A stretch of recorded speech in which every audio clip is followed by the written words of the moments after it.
thank you. I see some muted applause, and it's so nice, and it's so lovely and exciting to see everybody and to hear that chat in the waiting room. I know I see musicians already in playing positions. Can you believe it? They're dying to get playing. But good Denise, Falter Gochéine, and we're delighted to have people from Ireland and from all those places that were mentioned. We are going to begin our action-packed, our music-filled concert, and to introduce our first piece, do we have Vera Price? You do indeed, Seamus. Hello, Vera, you're very welcome. We're beginning our concert with the Scherzo, or the second movement from Beethoven's Ninth and Last Symphony. This symphony is regarded as Beethoven's greatest work. Now, amazingly and very sadly, he was totally deaf when he composed it. The symphony was premiered in Vienna in 1824. During the performance, because of his deafness, Beethoven shared the podium with another conductor. And it's reported that when the music stopped, Beethoven was a few bars behind, but continued conducting. He received 5 standing ovations. Now, we won't expect that from you all tonight. So sit back and relax and enjoy Scherzo from Beethoven Symphony No. 9. 1, 2, 3, 4.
Fabulous playing there, everybody. You're in brilliant form, I can see tonight, and we're keen to get on with more music. To introduce our next piece is Veronica Ryan, who plays violin with St. Agnes LSO. Hello, Veronica. Thank you, Seamus.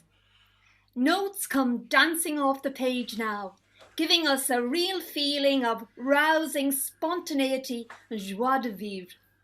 Sit back and enjoy the orchestra's second piece from Beethoven's 7th Symphony, Movement 2, The Chase.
going to take something a little bit gentler. What is it going to be? I see Jim there to tell us. Hello, Jim. Okay, Russia at the turn of the 19th century had a very rich heritage in folk music, but nothing with regard to musical establishment. This all changed when a musician called Michael Glinka, he wrote an opera called Ivan Susain. And this was quite unique in that it was the first opera with Russian subject matter.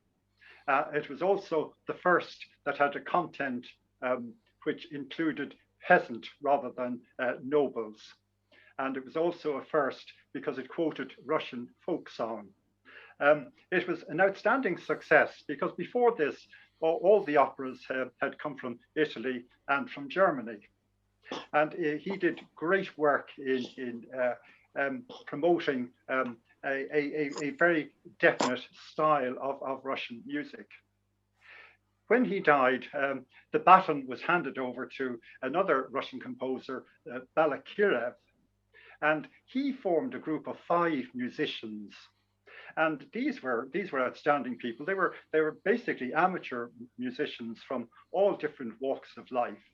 And they worked together collectively, exploring new methods of music, new ways of doing things, and they significantly advanced Russian music at the time. One of these people was Alexander Borodin. He was one of the 5. He was born in St. Petersburg in 1833. He studied medicine and worked in the military hospital, but then he changed direction career. He went for pure science, and he became the chair of chemistry at the military academy. He was a distinguished chemist and spent all his life in the research department. He founded, very interestingly enough, he founded a school of medicine for women. But with regard to music and all his talents, he was probably the master in the field of chamber music. So the work, though, which made him famous, and always with all composers, there's one piece of work that stands out. The piece of work that's associated primarily with him is the opera Prince Igor. This is a beautiful work with the emphasis on folklore. He commenced it in 1869, and he actually hadn't finished it before he died in 1887. And the work was completed by Rimsky-Korsakov, who was actually another one of the famous 5 musicians. The second movement in this piece is the very delightful Polovitsyn dance.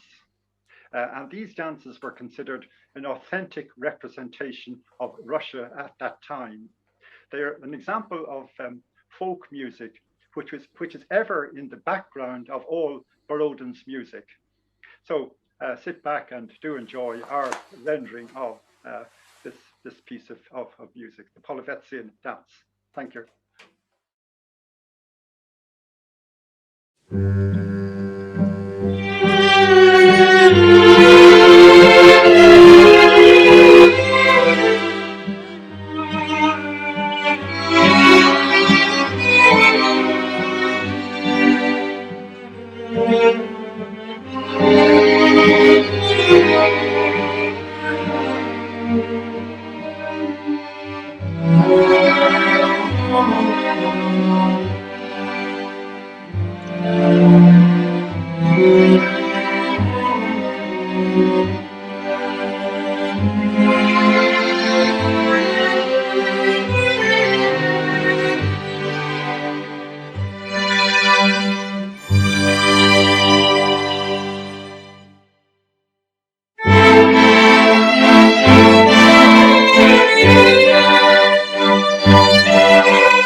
And to introduce our next piece, who is there? It's Aoife. Aoife Burke, are you there?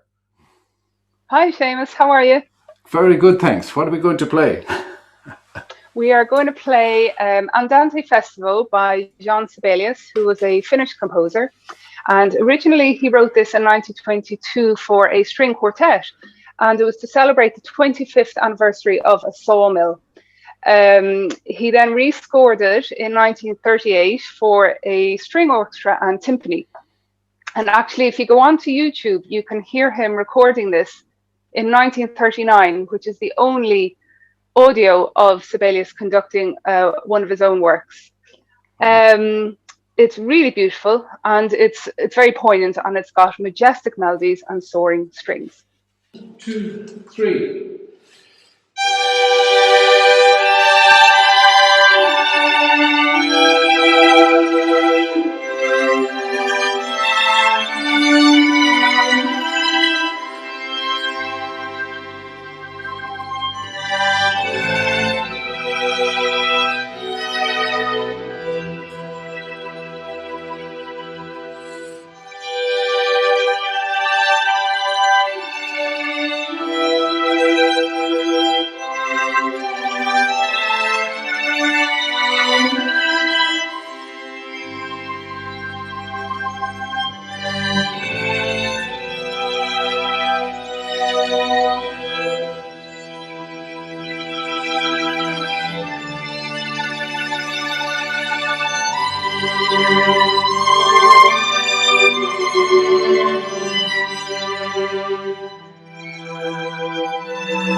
everybody. Thank you, musicians. I hope you enjoyed that exciting piece, musicians and audience alike. We have musicians standing by who are members of the Chamber Orchestra, and Cillian, their director, is here to introduce them. You're very welcome, Cillian. Thank you very much, Seamus. Before I announce the piece, I would just like to introduce you to the players of our chamber orchestra. So we have Ifananya, Kelsey, Ekanena, Nisha, Emma, Kira, Erin, Sarah, Daniel, Lisa, David, Carl and Sammy, all here tonight. Hopefully, it's lovely to see you. I'd just like to take this opportunity to thank them for all their hard work. It's incredibly difficult for them to be rehearsing every Tuesday like we do from 5 p.m. until 7 p.m, 2-hour slog. And it's just great that they turn up every week willing to play music and continuing to learn. So it's great for them to be here. So thank you to the members of the Chamber Orchestra. I would just like to give you a little bit of background about this piece of music. And it's by Antonio Vivaldi. So born in 1678, Vivaldi is one of our most beloved composers, and his music has captured the imaginations of performers and listeners alike. It was not always like this, unfortunately, for poor Vivaldi. A century ago, his music was almost completely unknown, and it was not until 1926 in Turin that Professor Alberto Gentili discovered over 300 works by the composer and could begin his renaissance, which continues to this day. He is one of the most important figures in violin playing to have ever lived. He was the prototype of the modern virtuoso, bewitching his audiences with his technical prowess and expanding the possibility of string sound and technique. Over 230 of his concertos feature the violin. This evening, the St. Agnes' Chamber Orchestra will perform the opening movement of the famous Lute Concerto in D major, somewhat unusually, arranged for 2 violins and strings. So we hope you enjoy that very much.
Bravi.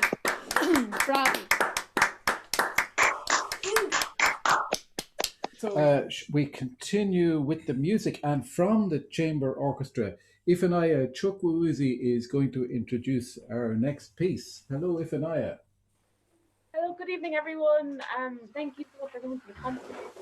The next piece we're going to play is St. Paul's Suite by Gustav Holst, and the piece is in C major, and it was composed by an English composer, so Gustav Holst, and the work was finished in 1913 but was not published until 1922, and it takes its name from the St. Paul's Girls' School in Hammersmith, London, as Holst served as the school's music master from 1905 to 1934. And so I really hope you enjoy the piece just as much as we enjoyed learning it and performing it, and enjoy the show. 1, 2, 1, 2.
One, two, three.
2, 1, 2.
Thank you to all the musicians. We've still plenty of music left, but just personal thanks and appreciation for all the incredible work that you've been doing in your own homes, practicing, and every week with your tutors at our orchestra class.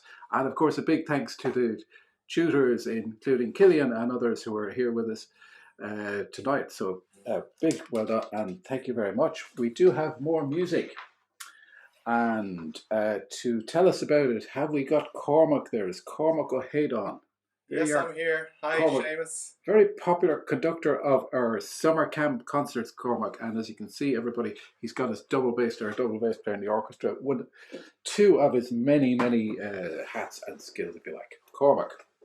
Thanks, Seamus. Well, hi, everyone. My name is Cormac, and I'm a new late starter with the St. Agnes Late Starters Orchestra. I started playing double bass last year and joined the orchestra in June, one of my very few pandemic achievements. And just a huge thank you to Seamus, who is conducting tonight, but he is also our double bass tutor. So a huge thank you to Seamus for all the work he does on a Monday night with the basses. Our next piece is called Palladio by Carl Jenkins, whose full name is Carl William Pamp Jenkins. But if you think that's impressive, you should see his moustache. It's incredible. It's about this wide. Check it out on Google. The title Palladio refers to the Italian Renaissance architect Andrea Palladio, who was born in 1508 and died in 1580. He lived at the same time as Galileo Galilei, the father of astronomy, and you might have seen the play reading by St. Agnes last month of Bertolt Brecht's The Life of Galileo in February. This was an incredible evening. It started at 7:30 and finished at 11:30 at night.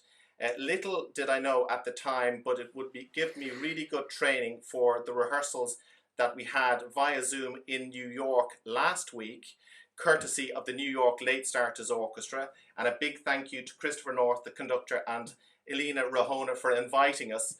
Their rehearsals started at 7 p.m. Eastern Time, which was midnight Irish time. So it was a very late night. Back to Palladio. He created buildings which were equal in their proportions, and a copy of this type of building can be seen in the Rotunda Hospital in Dublin. The architectural style called Palladian inspired Carl Jenkins in his creation of this work.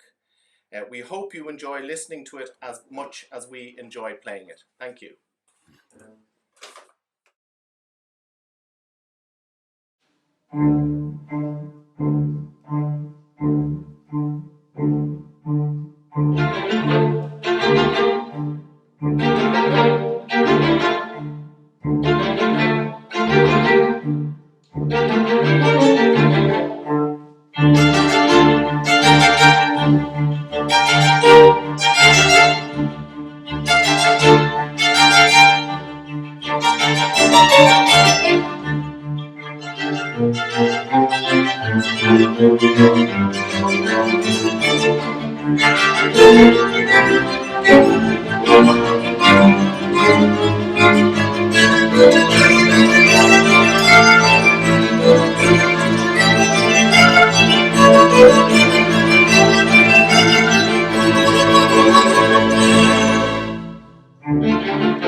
For our next piece is Mary Clements. Mary is a viola player with St. Agnes Late Starter Orchestra, and she's to introduce this piece for us. Hello, Mary. Good evening, everyone, and hello from Belfast. Carrickfergus is an Irish folk song named after the oldest town in County Antrim, Northern Ireland, which sits on the north shore of Belfast Lough, 18 kilometres from the city. The song is one of the best known laments for the old country. It is a heart-rending memory of home by a man aging in exile, longing for his immigrant days to be over. The lyrics conjure up a sense of sadness and nostalgia, and when coupled with such a beautiful soaring melody, the effect is quite magical. This song has been recorded by many well-known performers, including the Dubliners, Van Morrison, Paul Brady, Bob Dylan, and Loudon Wainwright, and it was also played in 1999 at the funeral of John F. Kennedy Jr. Tonight, we give you our beautiful arrangement of Carrickfergus, and we hope you enjoy it. Thank you, Mary.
But before we play our last piece from the orchestra, we have a surprise item. Jennifer, hello, how nice to see you. You're very welcome. And tell us who's here with you and what we are going to hear. Thank you very much, Seamus. Hi, everybody. We've got just a sneaky little piece for you from the CCMA Community Choir. We've been rehearsing every Tuesday night from 7 o'clock. And a few weeks ago, I gave the choir a challenge to rewrite a song to make it important, to make it relevant to now. And it's a very famous song that was made famous by Doris Day from the movie The Man Who Knew Too Much by Alfred Hitchcock. The original song is Que Sera Sera, but tonight we are going to sing for you COVID Sera Sera. Perfect, thank you. And this was written by our very own Clina Frost and Joanna Crooks. Here you have COVID Sera Sera.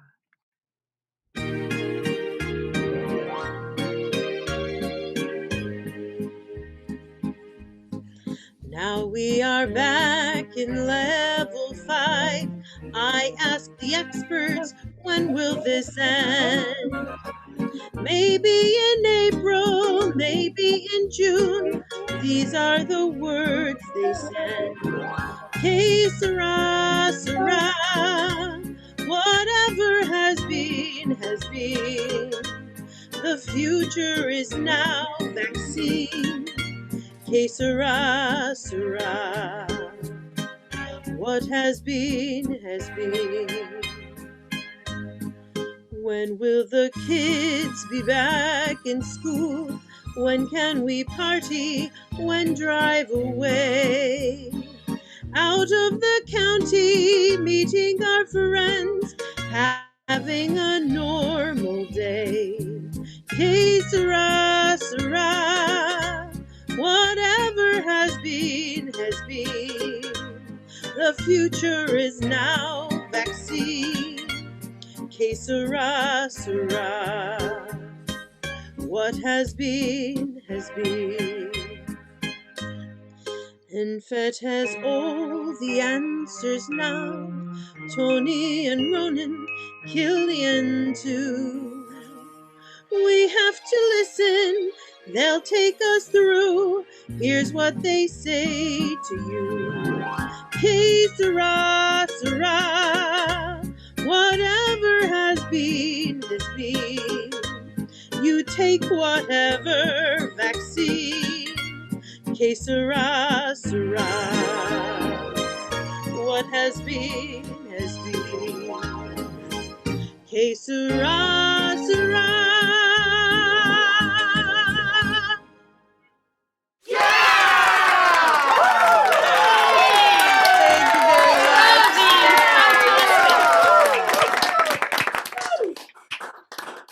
Absolutely. That was so witty and so apt and so enjoyable, and we deserve to enjoy ourselves, don't we? And we're going to end with I suppose we could call it an Italian piece. You might think it's a piece from Venice because it's the Carnival of Venice overture. But actually it has its origins in Naples. That's us. Yeah. Yes. It has its origins in Naples, so it's known as a Neapolitan song, a traditional Neapolitan song. You will know the melody. If you don't know it by name, you will recognize it. And not only that, it went on to inspire that incredible art song, How Much Is the Doggy in the Window? So it's not the same, but see if you can see some similarity. So our own arrangement by Loretta Finn of the Carnival of Venice, Variations. Thank you, musicians. Thank you, audience. And hope to see you here next time.